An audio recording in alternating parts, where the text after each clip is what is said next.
At least 18 people, including a police officer, were shot and killed in Nova Scotia over the weekend in the deadliest shooting in Canadian history.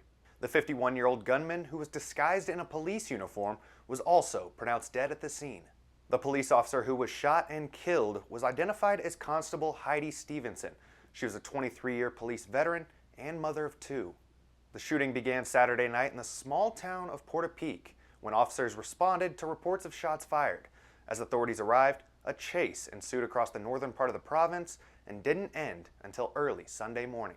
Numerous houses were also set on fire.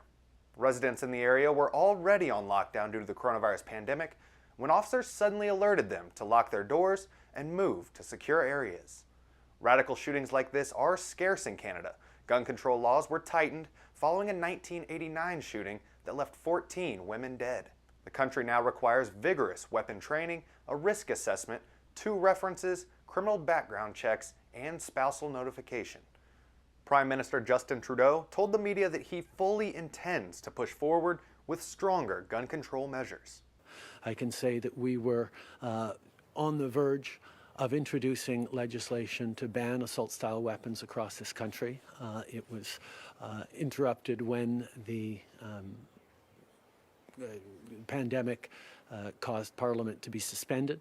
But we have every intention of moving forward on that measure and potentially other measures when the Parliament returns.